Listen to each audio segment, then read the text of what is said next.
Give it one more chance. Where are you, honey? Give it one more chance.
What's up? Happy Sunday, you guys.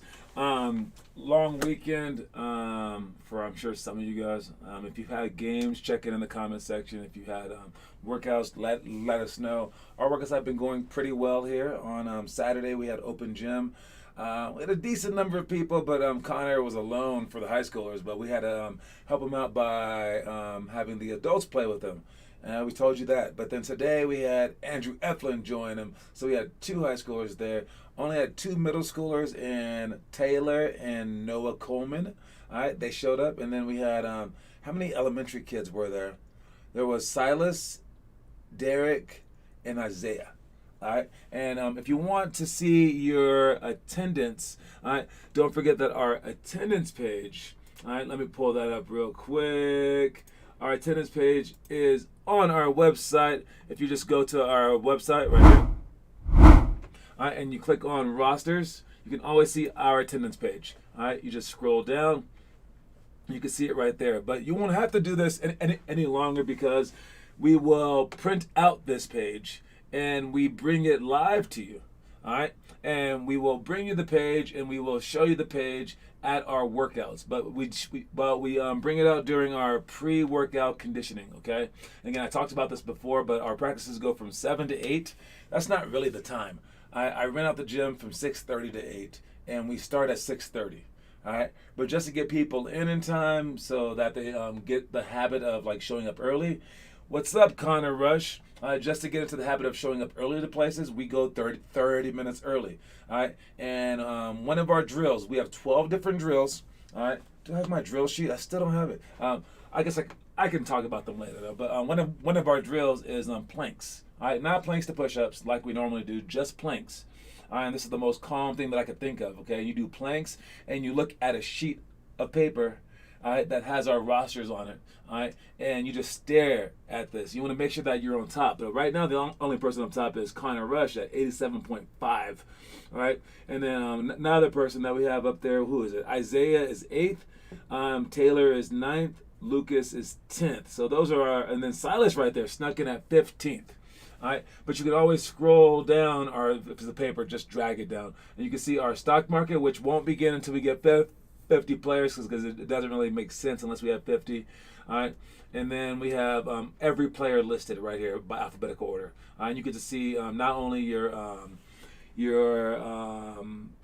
year's worth of stats, I guess, like, the attendance, but you can also see what you've had forever in our program, okay, if you've been here multiple years, and then you also get to see your initiation run score. All right, so your initiation run score for the person that I have right here in the comment section is Connor Rush. All right, Connor Rush was 353, not a bad score, but looking at our fast initiation times, it's 248. All right, our slowest one that is listed in the top 15 is 316. And I remember a few of these, like definitively remember them.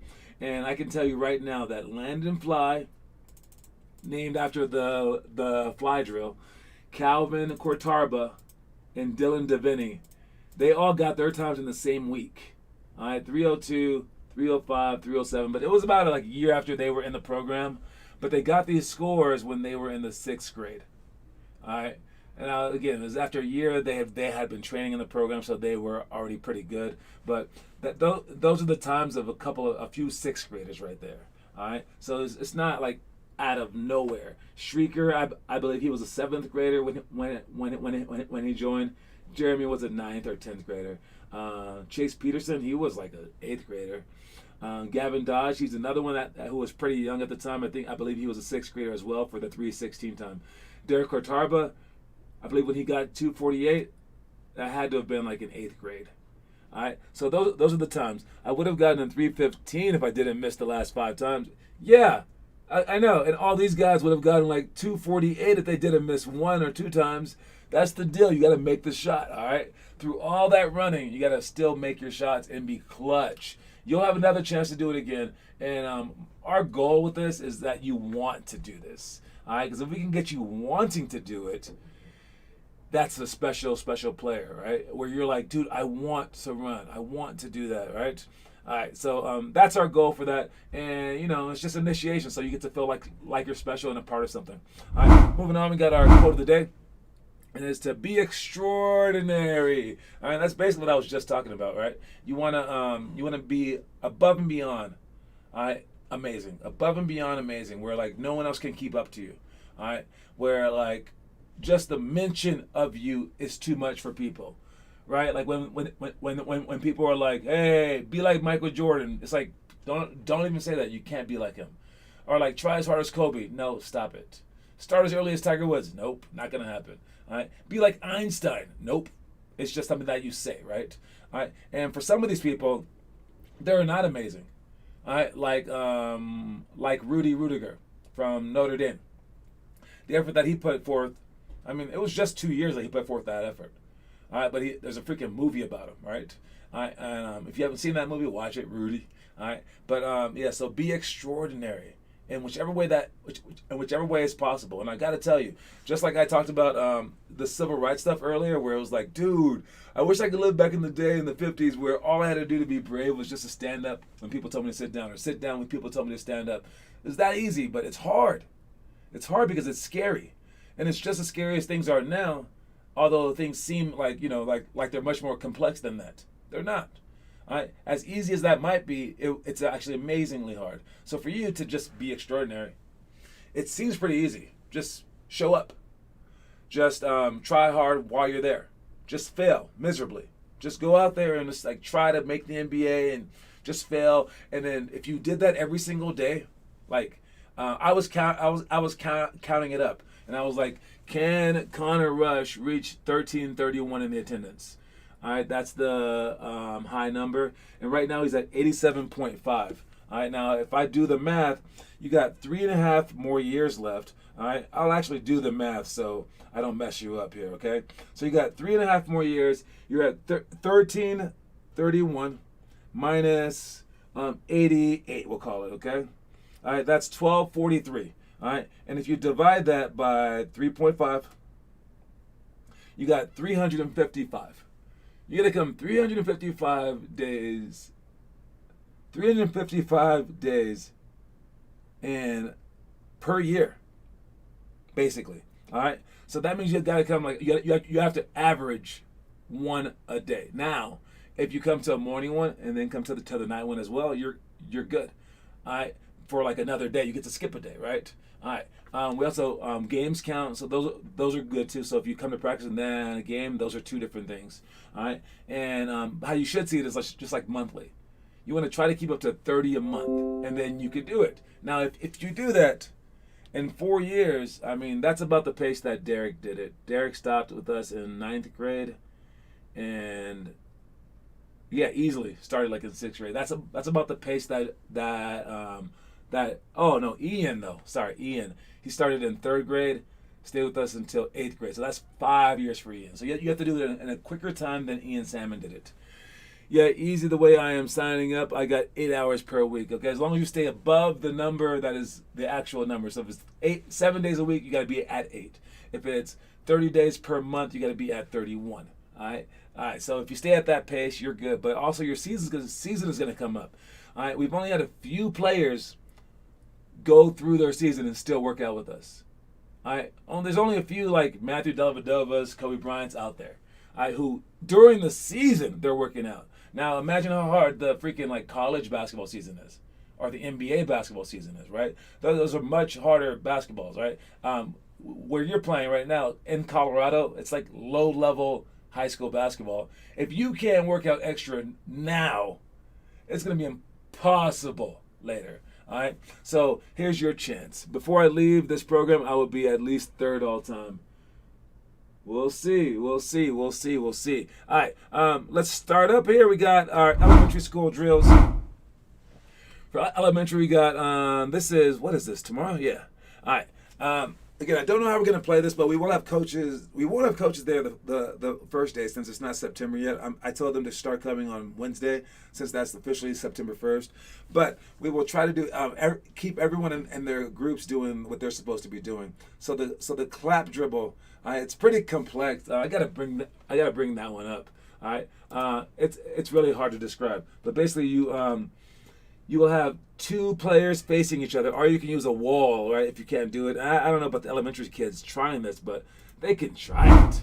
All right? But it's pretty hard. All right, so you're going to bounce the ball, then cross the ball, then go between your legs, then behind your back.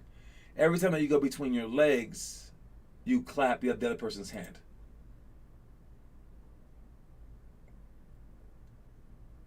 It's crossed between the legs behind the back. And whenever you go between your legs, you clap. Oh, behind your back, you clap your hands. There you go. You got to just match them real quick. Okay, it might look easy, but it is way hard. Then we have pick and roll, flip flop. That's ice, a routine show. All right, when they keep showing the same time over again.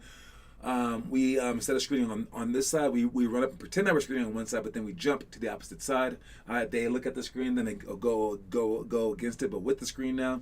We also do that with ice defense. Ice defense is they don't let us go to the screen. They force us baseline, and they put the person who's screening his defender, they put him off the ball so he can stop you from driving straight. All right, either one of those, we're gonna go flip flop screen.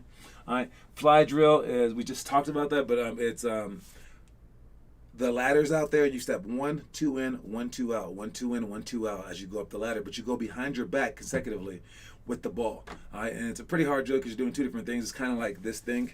Right, all right, but it's a lot harder because you're dribbling a ball and moving your feet. All right, you're aiming at number one. Go for it all, man. You are in control of that. When you practice shooting, or you try to get stronger or whatever, you may not do it. Your body may not be strong. It may not be possible, but you can keep trying, right? You might be like a fat kid because hey, it's just genetics, right? Your shot, it may just go off, right? The best shooters ever, I mean, their shooting goes up and down, right? But the one thing that you can control is your attendance, which is why I love going by attendance. And I would say out of all my years of coaching, that's what I do, is I keep things really simple. I say, what is the goal? And I put it out there. So when I coached my first team, back when I won so many games, I said, what is the goal? And the goal was to win games. And then I was like, well, no, let's make it more simple. What is the goal? And the only stat that I kept were game wins and your plus minus. So I talked everyone into just giving the ball to the best players. It wasn't the best strategy for making everyone better, but we won a lot of games, right? So what is our goal for this? The goal is to play in the NBA or to play D1 college, all right? But again, you have to make it simpler than that, right? So the goal is to become more talented than everyone else. Does that involve winning games? Nope. You actually need to lose games to do that. Okay, what does that involve? Let's make it simpler than that. All right? And that's just walking into the freaking gym and being there. It's no simpler than that. I've made it as simple as possible. If you go up in this attendance scores, you win. If you don't, you don't. All right? And while you're there, I would try to kick your butt as much as possible. If schools had attendance and leaders won prizes, you think kids would go to school more? Of course, man. This is where I got the idea. Let me think. I would miss classes like any normal kid, right? When I was sick, whatever, right? But in 5th grade, I got a perfect attendance award. I never even knew that existed. And then from 5th grade to 6th, 7th, 8th, 9th, 10th, 11th, 12th, I never missed a day of school. And I was so like prideful of it. And before 5th grade, I was the smart kid in class, but like I didn't get straight A's. I don't even know if they gave A's, but I definitely like did bad sometimes. I didn't do homework sometimes. It was like whatever. After that, I was pretty much perfect in school. All right, because when you don't miss, I mean, it's gonna be like hard to like get one past you. I mean, like you're like, yeah, I was here that day. Yep, I was here that day. When you miss, you tend to value it less. You tend to like miss some stuff, right? When you don't miss, like it means a lot more. You'll be like, dude, I'm gonna study because I know I'm not just showing up to school, which sucks every day for the hell of it. I know it. And I'm not just going to fail this test, right? I put so much effort into just waking up in the morning and showing up. I'm not just going to give it up. And the same thing for our basketball. All right? If you put in so much time, you're waking up in the morning, doing all that stuff, and again, a loose ball happens, you will tear the dude's arm off. Especially if he's just some like scrub Colorado player and they all suck. And like you're like, dude, you're not working hard. You know for a fact people in Colorado aren't working hard, right? And so, like, you don't even have to know their name or their background. You know they're not working hard, right? Because you're in a program that offers all this stuff for free 7 days a week, and people aren't showing up to that, right? So chances are when they're in a program that goes 1 or 2 days a week, are they doing extra on their own? No. and the results aren't there, right? All the D1 athletes, they're not coming from the state. So you know for a fact every person that you play against isn't working as hard as you. You're gonna have a chip on your shoulder, and you're gonna be like, no, you're not just gonna take the ball from me. No, you're not gonna stop me this play. You're not, because you don't deserve it. I've worked so hard for this, and you haven't worked at all. You disgust me. All right, because that's what will be the thoughts in your head, and that's what you want. All right, because if every kid put in $5 towards it, you can make a lot of money and still give away a lot of money. Oh, I suppose they could gamble on themselves. All right, let's finish up with this stuff. Trick dribbles. I love trick dribbles. All right, so we're definitely going to be doing that during the practice, where I show the trick dribble. I have a few of them, like behind the back stuff, up high, like just like cool stuff, and you can make up your own stuff too. Trick dribbles is fun. Again, this stuff is not just about fundamentals. It's about fun as well, right? We put the fun in fundamentals, all right? But now it's all of basketball, which includes creativity, right? And if and again, I'm including everything. We have the fancy stuff. We have the rote every day stuff. We have the fundamental like pivot here thing stuff. We have the super stupid fun stuff like 360 reverse layup stuff.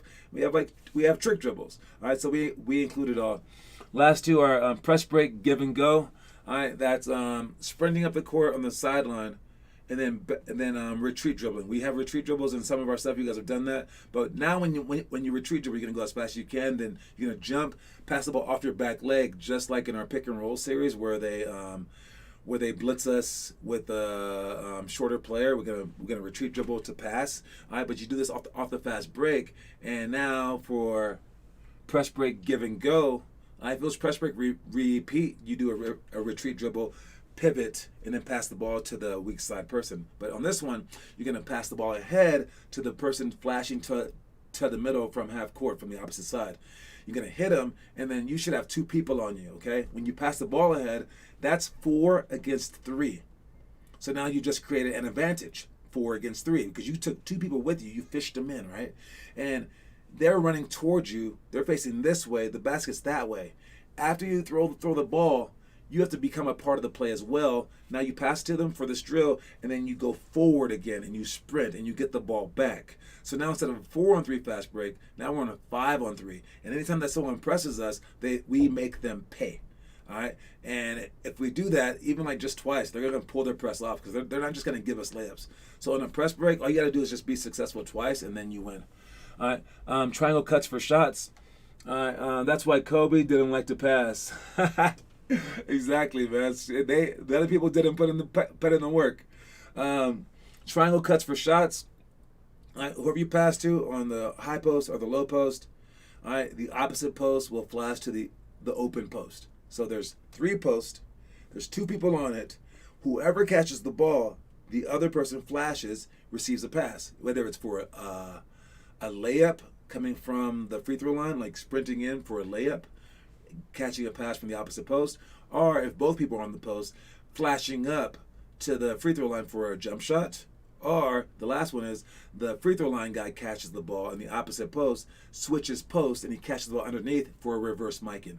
All right, all 3 of these are hard, but they should be automatically done so we can score off it, but also you can distract the defense basically, and you can take the defense with you to enable the person with the ball to now drive toward that spot. So that your defender can't help out. Also, the wing players now get to cut behind you because now your player isn't helping out. So you occupy your defense by cutting. And this is basically like just rule of thumb, especially in a zone or something like that. You want to cut. But anytime that you see that the ball's entered and you see like a lane, cut there fast. All right, moving on, we got let's do the trivia of the day. I think we only have Connor here. We'll check it out real quick, okay? Trivia of the day, we got another trivia card. And we're using these again, all right, because the trivia is no doubt, it is Finn Coffin's world, all right? And the question is, what is this? Oh, this is interesting. Okay, all right. Oh, man. All right. This is hard to say. Okay. I'll make it easier here, okay? So, we got Penny Hardaway. Okay, you have to name the movie that these players were in. All right, and name any movie that you want. Whoever names the most wins. Since it doesn't matter for the score, you can just name as many as you got. If you have any, I don't think you guys can get any. All right, what movies were these athletes in? Penny Hardaway, Julius Irving. These are all separate movies. LeBron James, not counting Space Jam, not Space Jam, and Darius Miles. What movies were they in? I'll tell you right now, the ones that you won't get. Darius Miles was in The Perfect Score. All right, Julius Irving was in The Fish That Saved Pittsburgh. And then I'll leave the last two up to you. Penny Hardaway's movie or LeBron James movie that he was in. All right, let me know if you know it. Let's go free trivia. Free trivia. If you get it, you get it. All right. While I move on. All right, we got the homework. Let's check that out real quick. All right, good job with the homework. I was going through all your stuff and I added them to the movie, man. All your workout stuff. It's a lot. I really like the one-legged box jumps that you were doing, Connor. That was crazy. I mean, oh man, I don't know if I could do that, but I'm pretty sure I would kill myself if I tried. But I included that in the movie. You did have like a layover on one of them, like where like you said like it was your split jumps off of the workout bench, and it said like 6x3 or whatever. It kind of messed up the movie part, but it's okay. I included it anyways. Blue Chips, who's the man? Oh, you copied it. It was Blue Chips for Penny Hardaway. Yes. I know this is copy paste, but I'll take it. And then Skywalker, the David Thompson story. No, that was David Thompson. Who was in that one? Now you're only missing the LeBron James one, which was Trainwreck. Trainwreck with I don't know who was in it. I saw a part of it. It was okay. All right. I will add your trivia point. Congratulations. There it goes. The story of SpongeBob SquarePants. LeBron was in that too. Man, this thing is outdated. All right. That's awesome. All right. So, yes, those are all the movies that every single person has been into. And great job with the homework. All right. Moving on, we got our story of the day. This is Arizona basketball coach Tommy Lloyd discusses his selective recruiting philosophy. He only offered 4 scholarships. All right. Yo, coaches offer 4 scholarships per spot because you don't know if the players are going to say yes or no. This guy recruits his players and only offers 4 scholarships. That's like really mind-blowing. All right. So he says he has a very selective process, but I think he wants to be selective. All right. So if you like, I remember when I was getting recruited by USC, they sent me 50 letters in one day. And I was like, whoa, that's weird. But then I heard that they sent another guy 500 letters in one day, the same position as me. And I was like, oh, these guys are just playing games. I crossed them off my list. I canceled the plane flight out there. They were so mad because they paid for the plane flight that they cussed out my mom, Coach Henry Bibby. It was crazy. All right. But like, yeah, when you feel like you're just like one of many, you don't really feel special. But they're going with the selective recruiting philosophy. But that just brings up this: it's such a game, recruiting. All right, it's weird. It's not even like the game of basketball at that level. And the pros, it's all about money. And college, it's all about recruiting. High school, it's all about whatever school you go to. It's like school spirit. What you guys are doing right now for this program, it's about as pure as basketball is going to get in terms of like improving as a human being and as a player. All right, so take advantage of that. Realize that because after that, it gets to be a whole bunch of games. Especially even in high school, it's all about politics in high school. It's all about recruiting in college. It's all about money in the pros. This is your last time of like pure basketball. All right, come right back, and then we will rush through the rest.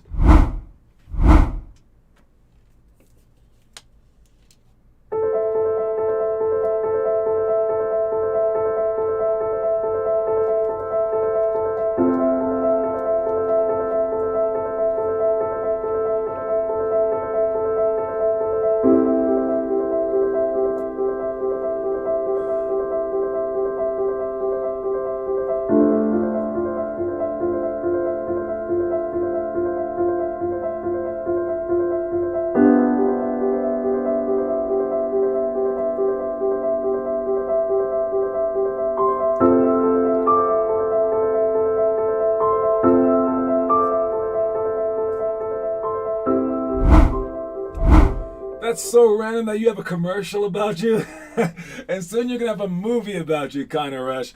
All right, finishing up, we got our story of the day in a second. Let's talk about the high school stuff. I'll end with the story of the day.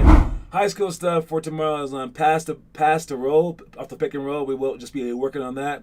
Weekend ball pounds. You pound the ball down as hard as you can. We're doing 10 minutes apiece for this. I might go groups. Bluff and recover is defense and shooting shots with that corner option, like bluffing and then recovering. Practicing the defensive play, but we're also shooting shots. Help side to close out. Quick shots and fast break post sale. Off the fast break, if you have them early, you can seal them deep, or you can post them up on the elbow and then pass the ball in. All right, John, I can delete the 4x6, the one-legged box jump if needed. Nah, you're good, man. Don't worry about that. All right, we also have our daily versus monthly books. I know just Connor's here, but there is a difference in the book that I gave you and the book that you guys can buy, or you can fill out this card on September 11th, and then you can win a really, really cheap book. And I recommend that you try to do it for multiple grades. Put $1 on there just in case no one else bids. Again, people will doubt it. People won't want to bet because they will assume, oh no, everyone's gonna do it, blah blah blah, and then they won't do it. All right, story of the day is about Delhi. It's a true story. I think I tell the story better, but we'll still let the thing tell it. It's okay. I had to make it fast for the book, but it is what it is. Watch the story of the day. In college, Matthew Dellavedova was challenged by a local youth basketball coach to do a dribbling drill. Delhi couldn't do it. 2 weeks later, the coach showed his players the same drill, and all the players called it the Dellavedova drill because they said they always see him doing it. The coach then realized why Dellavedova was so great.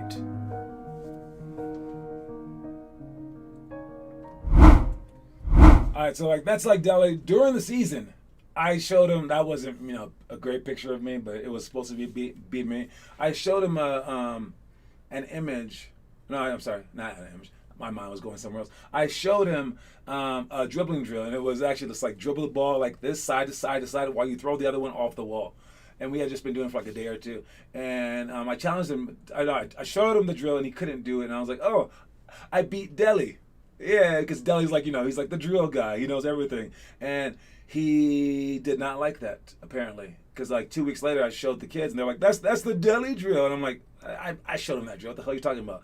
And they were like, oh, he's always doing that. And he was still working out on that drill later on, even though he was in the middle of a season. And he was that focused, but he was showing something that he can't do, and then started obsessing about it. I actually sent him that video when I made it this morning to his inbox on Facebook, so maybe we'll see his response to the video if he even remembers the story. But yes, that's the Delhi story. All right, and that's it. Man, that's a good day. All right, anyways, don't forget the quote of the day is to be extraordinary. Make sure that you are that, okay? And I will keep trying to do my part to make your extraordinary efforts manifest themselves in amazing ways, all right? And if we keep working together, guys, there's nothing that we can't achieve, all right? So let's go ahead and do this. Let's be amazing. Let's be extraordinary. Even if we only have a few players doing it, whatever, dude. There's always only a few extraordinary players. It's not ever a story of like, these 1,000 players did this. Nah. Like the biggest one I can think of is the movie The 300, right? Usually it's just a few people that are extraordinarily amazing, and you guys can be that, all right? Anyways, good luck to you guys out there. That's my time. This is the music cue up, and this is my outro coming up. I will see you later. Peace.